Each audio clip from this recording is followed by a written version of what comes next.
لله الذي نحمده ونستعينه ونستغفره ونؤمن به ونتوكل عليه ونعوذ بالله من شرور أنفسنا ومن سيئات أعمالنا من يهده الله فلا مضل له ومن يضلل فلا هادي له ونشهد أن لا إله إلا الله وحده لا شريك له ونشهد أن محمدا عبد الله ورسوله أرسله الله تعالى بالهدى ودين الحق ليظهره على الدين كله وكفى بالله شهيدا فصلى الله عليه وسلم تسليما كثيرا كثيرا ثم أما بعد فإن أصدق الحديث كتاب الله وخير الهدي هدي محمد صلى الله عليه وسلم وإن شر الأمور محدثاتها وإن كل محدثة بدعة وكل بدعة ضلالة وكل ضلالة في النار.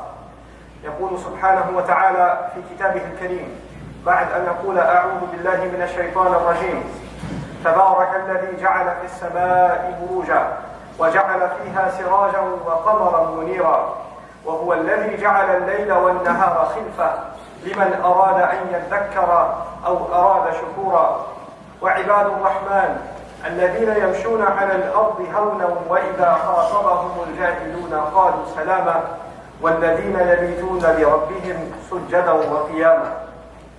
رب اشرح لي صدري ويسر لي أمري واحلل عقدة من لساني يفقهوا قولي آمين يا رب العالمين. Inshallah, in today's brief khutbah, I'd like to share with you a few ayat that belong to a very powerful surah and a short surah relatively of the Quran, Surah Al-Furqan. And there are many beautiful qualities of Surah Al-Furqan, and in particular of these ayat, and I just want to highlight a couple of them. One of them, of course, is that right before we get into these ayat, Allah Azza wa Jalla revealed an ayah of a sajda. So the ayah right before this one, when the Muslim is to recite it, we're supposed to fall into sajda. And it's actually a conversation with people who commit shirk. Among the mushrikun of Makkah, there were people who recognized the word Allah because they were using it even before Islam. But when they heard the word Ar-Rahman, then this was a new name of Allah to them. And even though it's obvious that it's referring to Allah Azza wa Jal, when somebody wants to act ignorant, and they want to act like they don't know what you're talking about, then they pretend like they don't know. So they would say things like, who do you worship, God or Allah or Ar-Rahman? Who do you worship? Why do you keep talking about this Ar-Rahman? And Ar-Rahman is not something new to the Arabs also from the Islamic point of view, because the ayat that refer to Ar-Rahman are some of the earliest revelations. For example, the Fatiha. The Fatiha is the first complete surah to be revealed. Alhamdulillahi Rabbil Alameen, Ar-Rahman Ar-Rahim. How many times they must have heard Bismillah Ar-Rahman Ar-Rahim? They know enough Arabic to know that Ar-Rahman is a describer of the word Allah. But regardless, when you have to dismantle or undermine somebody's argument or somebody's invitation, then you can say anything obnoxious that comes in your head. And so they said, what Ar-Rahman? What are you talking about? And so in the ayah before, not only did Allah introduce us to Ar-Rahman, He introduced us in such a powerful way that the believers, when they hear that, they are compelled to fall into sajda. They can't even continue to go about their day and just listen on the side. This is an ayah of sajda. Now, when one falls into sajda, this is the most humble position that a slave of Allah can be in. Even from the point of view of a non-believer. When a non-believer sees us pray, if they don't know what salat is, they might even come and start talking to you. Because they don't know that you're praying. They don't know what that means.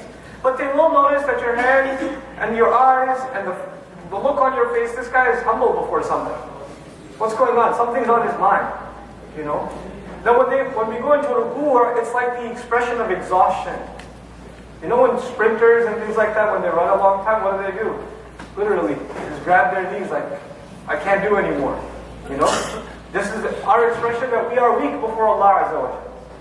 And then sajda, there is no society in the world that doesn't understand that that is actually an expression of the ultimate humility. You came in before somebody.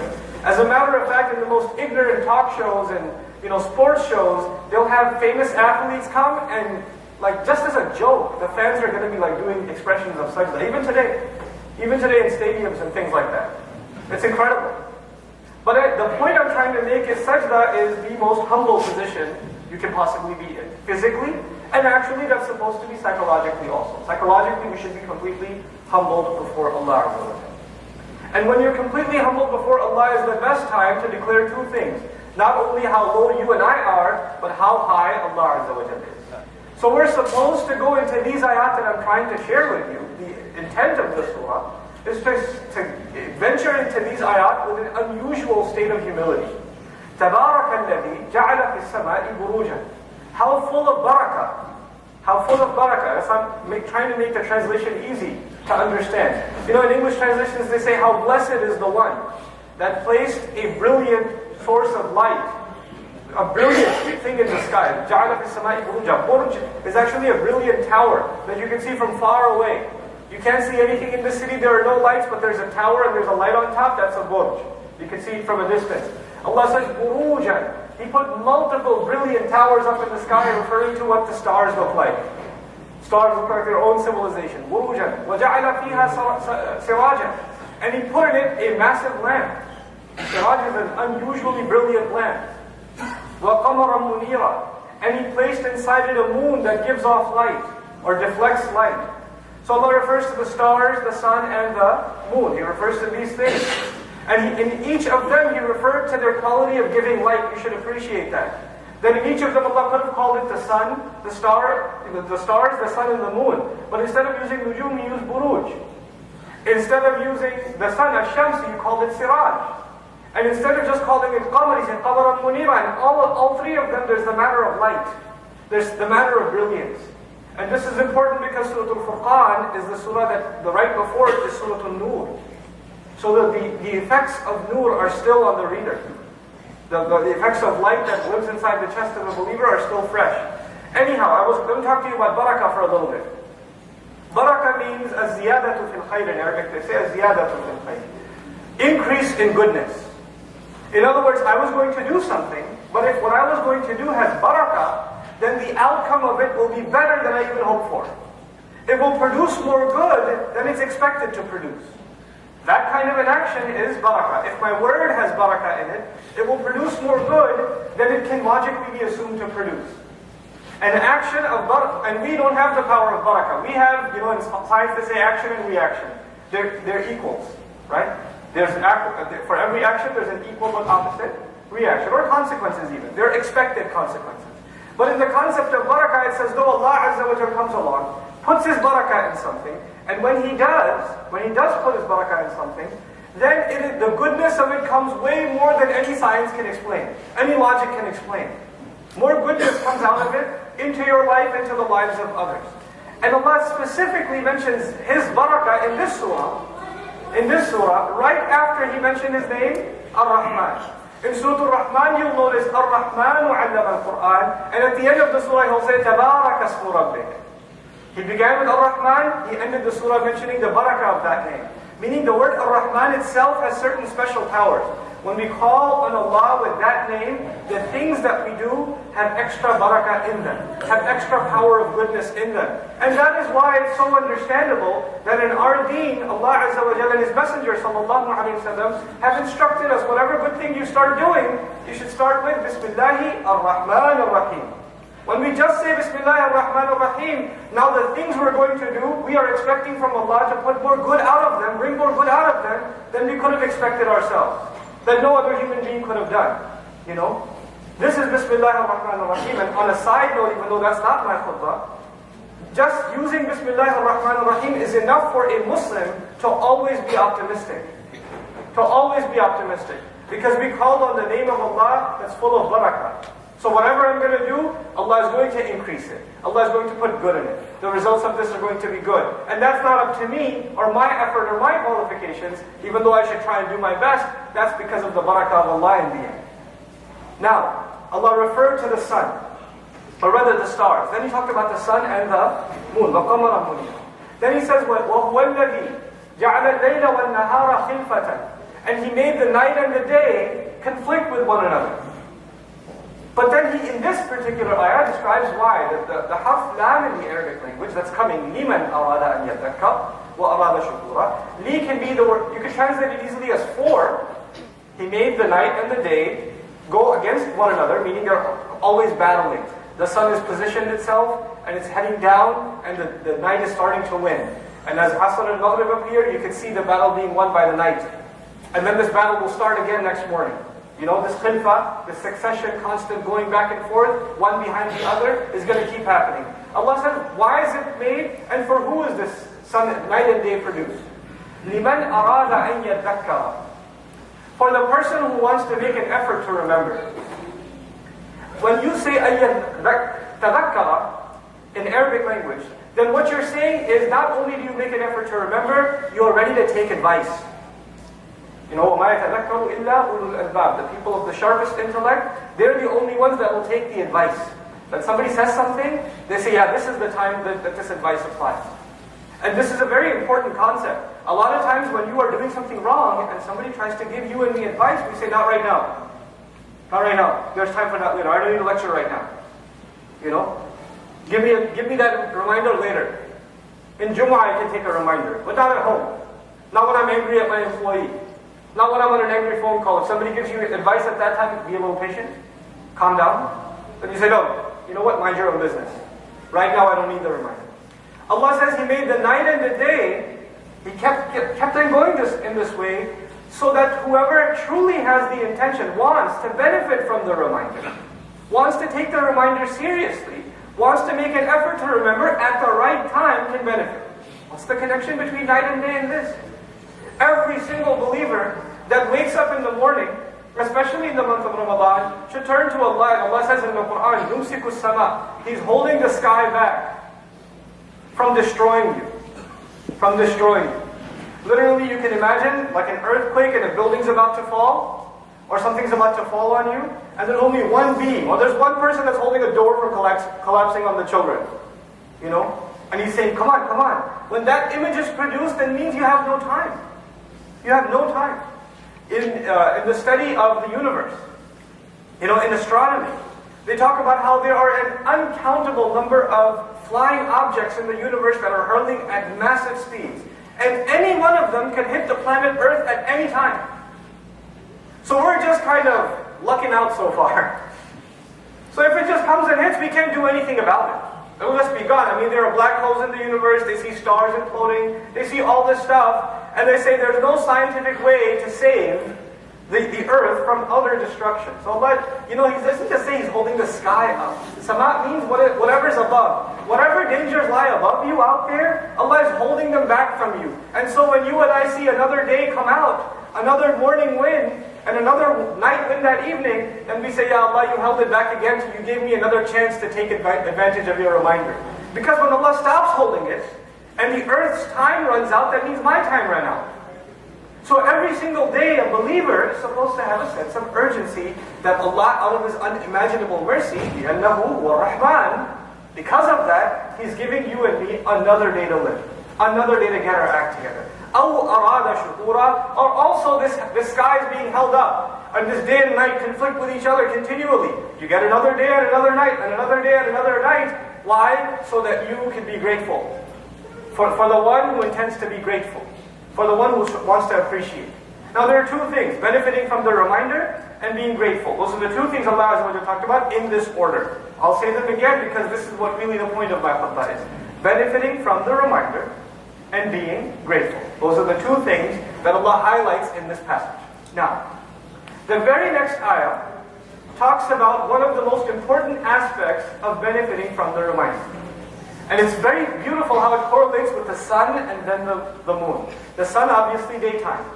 So the behavior of the daytime is highlighted first. And Allah Azza wa Jalla says, in this beautiful ayah, Allah Azza wa Jalla says, وَعِبَادُ الرَّحْمَنِ الَّذِينَ يَمْشُونَ عَلَى الْأَرْضِ هَوْنًا. The slaves of the Ar-Rahman, those who really enslave themselves to Ar-Rahman. Now I told you, who just made sajda? The believer. Right before we got into these ayat, we had followed into sajda. And falling into sajda means we have declared ourselves slaves. And now Allah addresses those slaves. And He says the slaves of Ar-Rahman, the slaves of the unimaginably merciful. The first thing Allah puts here that's unique, you know, وَلَمَّا قَامَ عَبْدُ اللَّهِ يَدْعُوهُ في سورة الجن. When the slave of Allah stands up and calls on him, calls him Abdullah. Here He calls them Ibad al-Rahman, the slaves of the unimaginably merciful. Meaning these are the people who are qualified for Allah's mercy. The people Allah is about to talk about, every one of us is Allah's slave. وَمَا اللَّهُ يُرِيدُ ظُلْمًا لِلْعَبِيدِ. You know, وَلَيْسَ اللَّهُ بِظَلَّامٍ لِلْعَبِيدِ. Allah is not a wrongdoer. He doesn't do wrong to any of His slaves. But we are Ibad al-Rahman. These are the special slaves of Allah that deserve His special mercy. What's the first quality He's going to describe of them? I would think Allah might describe they do a lot of ibadah. They do a lot of dhikr. They do qiyamul layl. They stand in the middle of the night. They never forget Allah Azza wa Jalla in anything that they do. They're constantly thanking Him. Look at the first thing Allah is going to describe for these special people. These special people. Allah says, الَّذِينَ يَمْشُونَ عَلَى الْأَرْضِ هَوْنًا. They walk on the earth easily. هَذَا بِالْعَرَبِيَّةِ خَفَّ. هَذَا شَيْء خَفَّ شَيْء. Lightly. Lightly. They don't want to make sure that when they walk somewhere, their presence is known. Did you realize I'm here? You know? They don't stomp on the earth when they walk. They don't go into the office or go into the school or go into anywhere as they walk in to make sure everybody realizes I'm here. They take it easy. They're not full of themselves. They're really not full of themselves. It reminds me of a funny story. We were at an Islamic program, somewhere I won't mention where, and this young man really wanted to be noticed as he walked in. So he had shades on, a couple of buttons off from his shirt, and he kind of like poses and walks in. And he's expecting people to look at him. Nobody looked at him. So he walked out again. And walked in again. And walked out again. And walked in again like 3 times. It was the most hilarious thing. But he did all that. Why? Because you want attention. The first benefit of the word hawn is you don't want attention. You're just yourself. You're not too concerned about other people's opinion about you when you're just going about your day. Hawn for younger guys here is that you're not, when you're walking into the masjid, you're checking yourself out in every mirror. You know? This completely self-absorbed type of walk. Hawn also means bis-sakina wal-waqar. At the same time, this person is at peace. You know how some people, they're walking, they have a look on their face, an aggressive look, an intimidating look on their face, and you want, like, I want to stay away from that guy? Or they're waiting for you to make eye contact, and as soon as you make eye contact, they give you a stare, and you're supposed to like turn the other way. Like you only look at them when they're not looking at you. That's the opposite of hawn. They are at peace, and if others look at them, they become at peace too. People calm down just by looking at them. You know? Understand, these ayat are not just about you and me walking on the street. You walk into home. You walk into home, do kids run or kids run to you? Or they run away from you? You walk into the office, you're the boss. People are afraid of you, and you enjoy that. You're like, yeah, you know, better be scared. People avoid eye contact with you. That's not supposed to be the case. You're supposed to be humble when you walk. You're supposed to have a light character. Who do you think you are? Allah says, وَلَا تَمْشِي فِي الْأَرْضِ مَرَحًا, Surah Al-Isra. Don't walk around on the earth with full of pride, full of yourself. إِنَّكَ لَن تَخْلِقَ الْأَرْضِ. You're not going to cause cracks on the earth. Who do you think you are? وَلَن تَبْلُغَ الْجِبَالَ طُولًا. You're not going to reach the heights of the mountains with your stomping steps. You know yourself. Know your role. You know. So this is وَعِبَادُ الرَّحْمَنِ الَّذِينَ يَمْشُونَ عَلَى الْأَرْضِ هَوْنًا. This is their own demeanor. Whether anybody they're talking to or not, on their own they have a decent, self-respecting, but not full of themselves kind of attitude. And this is even body language. Quran even tells us humility is not just in speech, it's even in body language. How we carry ourselves. You know, how we go about ourselves. But then he says, وَإِذَا خَاطَبَهُمُ الْجَاهِلُونَ قَالُوا سَلَامًا. If I don't even get to talk to you about anything else, I just like to finish this by talking about this. The literal translation of the ayah that many translations suggest is when the ignorant address them, they say peace. Whenever the ignorant address these people, they say peace. But let's dig a little further. This surah is Surah Al-Furqan. In the beginning of this surah, Allah Azza wa Jalla talks about all kinds of ridiculous things that the disbelievers claimed against the Prophet Sallallahu Alaihi Wasallam. They made all kinds of theories. He's insane, he's a magician, no, he's a victim of magic, no, on top of that, they dictate, iktatabaha. He has it written down by somebody, he's hired somebody to transcribe these stories that he's making up, asatirul awwaleen. All kinds of ignorant things are being said against the Messenger of Allah Sallallahu Alaihi Wasallam. And the response that is the official policy given by Allah to His Messenger in response to these kinds of ignorant attacks is وَاصْبِرْ عَلَى مَا يَقُولُونَ. Just be patient over what they're saying. وَاجُرْهُمْ. Abandon them, leave them. When they talk like that, leave them. What we are learning is, sometimes you're talking to somebody, and let's explore the word jahal for a moment, because it says وَإِذَا خَاطَبَهُمْ الْجَاهِلُونَ. Jahal in Arabic means someone who doesn't have control over their emotions. Aql in Arabic literally means restraint. You know, there's a poet in Arabic who says, I wish my neck was 1 mile long. Why? Because by the time the words come out of my heart and they're traveling in my neck, I get time to think, should this actually reach my tongue or not? Because by the time the word comes out, oh man, I shouldn't have said that. That's jahil. Jahil is someone who has no restraints over what comes out of his mouth. No restraints. Whatever comes in his mouth, he says. Some of you younger guys know, there's kids that are hanging out together. When kids are hanging out together, one of them wants to show off to his friends. So he'll be loud and obnoxious and say obscene things. And his friends are going to say, you're crazy, bro. You're so crazy. And he goes, that's right. And then he's going to say even more obnoxious things. This is jahil. Let me show you how jahil I am. Let me prove to you how jahil I am, and we'll all be proud of it together. Oh, that guy is crazy, man. You know? People insulting people in public, and that's what the way khataba is used. Khataba isn't just used in any context. Khataba is used when you address somebody out loud and in public. You're trying to embarrass somebody publicly. Somebody comes to these people, and they're obnoxious. They don't have any control over their tongue, and it's public. They're humiliating you. They're doing all of that. How are you supposed to respond? You see, when somebody insults you, the first reaction is, oh yeah? Oh, you think you know how to insult? I got a PhD. Let me teach you something. And you can cuss like a sailor way better than he can. So you can respond. But Allah says, you know what they say? They say salaman. They say peace. And salaman actually implies usallimuka salaman. From my side, you're not going to get anything but peace. If it was salamun, I would be happy translating peace. Because it's mansoob salaman, it implies, look, I'm at peace with you. I don't want anything to do with this. It also implies sometimes when people are talking to you in an angry fashion. Maybe like a good friend of mine, we were at this program, and this Christian friend, an older gentleman, he figured out that we're Muslims. And when he figured out we're Muslims, he started cursing the Prophet ﷺ and yelling and screaming, old man. I mean, he's like old man. He's on a cane, and he can barely open his eyes, you know. And he's going at it. I mean, he won't stop. And the stuff he says should make you really angry. But you know what? This is not new. We are hearing these things about the Prophet ﷺ now. The people, the Sahaba, were listening to it with the Prophet standing right there. ﷺ.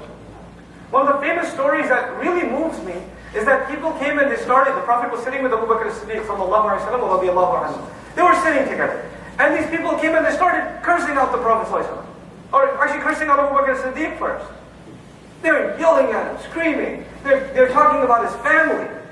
You know, the worst thing you can do, talk about your family. Cursing them out. Abu Bakr as-Siddiq is patient. Doesn't even get up. Then they start talking against the messenger. They see that we couldn't get under his skin. We should try to insult the messenger. So they start insulting the messenger, sallallahu alaihi wasallam. And Abu Bakr as-Siddiq can't take it. Got up. As soon as he got up, the Prophet left. Sallallahu alaihi wasallam. Now Abu Bakr as-Siddiq has a choice. Should I go after these guys? Or should I go after my messenger? So he picks the messenger, sallallahu alaihi wasallam. And he went to him and he caught up with him. And he said, why'd you leave? And he said, so long as you were sitting there patiently, the angels were surrounding us. And all of them were saying that Abu Bakr is committed to the truth. Abu Bakr al-Haq. The moment you got up, they flew away. And I don't sit where angels don't sit. So he left. SubhanAllah. He's teaching even the most beloved, you have to learn to be quiet sometimes. The last thing I want to share with you about خَاطَبَهُمُ الْجَاهِلُونَ قَالُوا سَلَامًا. Even if I could do that much, hopefully some good lesson has been taught. For myself and all of you. That is that jahal actually means not being overwhelmed by emotion. Being overwhelmed by emotion. That is why even Musa a.s. says, أَعُوذُ بِاللَّهِ أَنْ أَكُونَ مِنَ الْجَاهِلِينَ.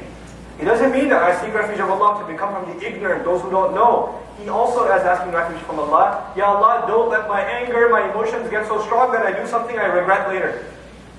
Now at home, at work, among friends, sometimes somebody is emotional, somebody is really depressed, somebody's really angry, or you know that somebody has a little bit of a minefield, emotional minefield, you touch them a little bit and they explode emotionally.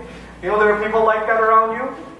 You should have the common sense as a slave of Ar-Rahman not to poke and prod with those kinds of people. And if you talk to somebody in your family, you walk into home, a husband and wife, you walk into home, you look at your wife's face. And if you know your wife's face will tell you everything that happened that day.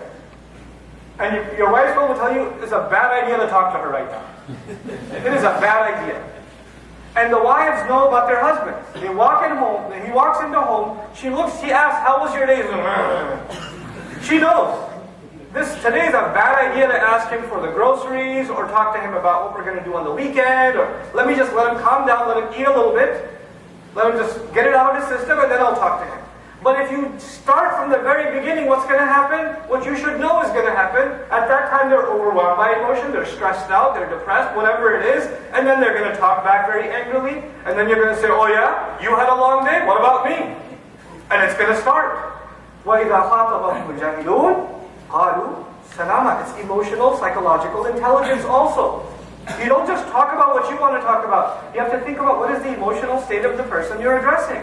You have to be sensitive to them. These ayat are about courtesy. Not only are you humble in and of yourself, how the way you carry yourself, you consider what other people are going through before you say something to them. Maybe this is not the best time to give your son a lecture. Maybe he's a little stressed out right now. Maybe he's a little, overwhelmed. Maybe find a better time. Maybe it's not the best time to tell your wife she did something wrong. Maybe you could find a better time to do that. Maybe right now she's under a lot of pressure, So and especially us Desis, right? The wife is cooking, 2 kids are hanging off of her and all this stuff, and you're like, hey, you forgot to put salt in here? Come on. Find a better time. Hey, this was amazing. A little more salt next time, it'll be like from Jannah. You can do that, You can do that. But just take it easy, don't say things. Don't say things at the wrong time. This is what إِذَا خَاطَبَهُمُ الْجَاهِلُونَ قَالُوا سَلَامًا. May Allah Azza wa Jalla make us of those that are sensitive when they open their mouth as a result of wanting Allah's mercy. And this is my final reminder to you. And that is that this entire passage was about people, the special people that get the mercy of Allah. So to get the special mercy of Allah, we have to watch what we say. That's the first thing Allah described. قِيَامُ اللَّيْلِ وَالَّذِينَ يَبِيتُونَ لِرَبِّهِمْ سُجَّدًا وَقِيَامًا. They spend the entire night making sajda and making qiyam is mentioned second. This is mentioned first. Can you imagine? That is when we talk to Allah. When we make sajda and we make qiyam, we stand in front of Allah in the middle of the night. That's when we're talking to Allah. Allah said, before I teach you about talking to me, I'm going to teach you about talking to others. You have to learn to talk to others too. That's a matter of your heart too, because when you talk to others in a mean way, your heart becomes hard, and then you can't bring me a good heart when you're ready to talk to me. SubhanAllah. It's an incredible thing. So we have to become people of conscience, of sensitivity, and may Allah Azza wa Jalla make us a people of qiyam and sujood in the middle of the night. Barakallahu li wa lakum fil Qur'an al-Hakim, wa nafa'ni wa iyyakum bil ayati wal dhikr al-hakim.